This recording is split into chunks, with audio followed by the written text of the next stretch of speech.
In literary fiction, your short stories that you get published in magazines, those function as your marketing. That's your reviews. That's your social proof. People read your stories, then they look up your books and they buy your books. Of course, it doesn't happen all the time, but that's the point of doing it. That's a lot of why people spend so much time getting stories published in books, even if they're not getting paid anything for it. And so then when you get your book published, on the back cover it says you've been published by all these magazines. People feel like if you've been published in those magazines, you must be good.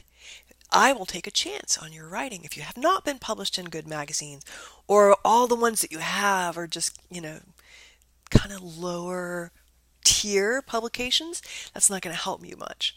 And so you don't want to say, I've been published in, XYZ magazine. You just want to leave that out, just make people not think about it. um, so with commercial fiction, it's not usually about your short stories, although it can be. For example, there's some thriving science fiction magazines that people read short stories in, they get to know those authors, and then they buy their books. And you're not going to find as much of that in some of the other genres. It's hard to do a thriller short story. They exist, but really people who read thrillers are more into thriller novels.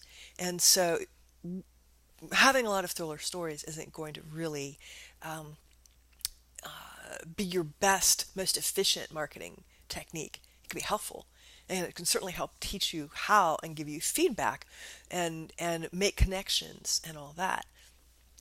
But if you're literary, don't try to publish a book of short stories or poems unless you've gotten many of them published, many of them in the book published. So first you start with publications.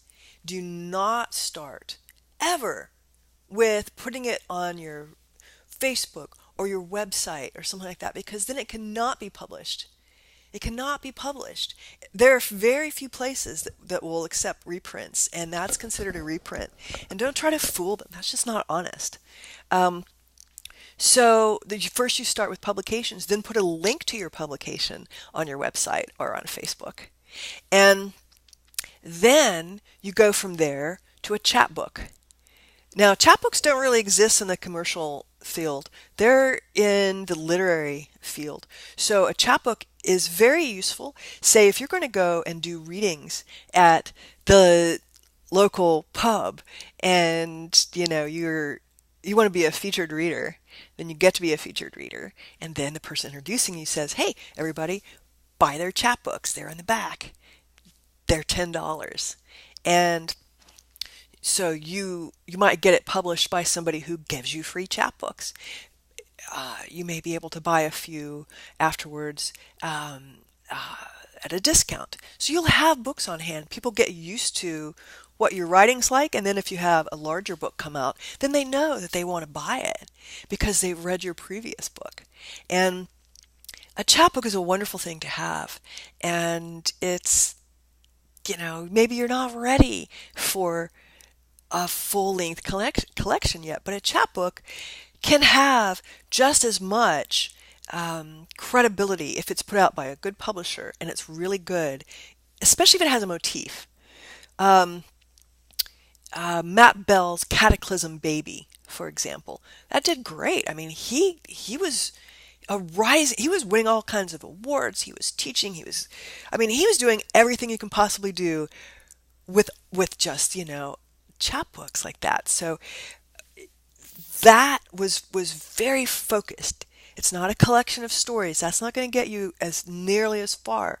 Each one in that is it takes a name, a different baby name, and it tells the crazy story of this bizarre thing that happened with when these people had this baby named this. And so something like that, a chapbook is very useful. In literary fiction, you don't have so much steps like that. You just have book. Um, A book is kind of a step towards a series often. So when you first put out your books, then it's kind of an all or nothing thing. So you want to really get it edited well. I use many editors, many beta readers, many proofreaders, and then I get formatters if I'm publishing it myself. So, this is what you do before you send it to a publisher. If you're trying to get somebody else to publish it, you don't just send them your draft. Even if I'm an editor and I use editing software, I recommend Writing Pro, um, and Scrivener. I love Scrivener. They work together. Um, no matter how many times I go over my own work, I am still going to benefit by an editor or at least a beta reader. And those people would benefit by my eyes. That's the science of it. They show that you miss mistakes in your own work. You don't miss them in other people's work. You miss them in your own. That's just how the brain works. And sometimes these might be mistakes in logic. You picture something happening and you leave it out, or, it's just like you're writing one scene and then you're writing another scene over here, and then in the scene the character is wearing one outfit and over here another outfit, and you're not thinking about that, and your beta reader will do that. So in my opinion, having a lot of eyes on your work first is really key to getting good reviews.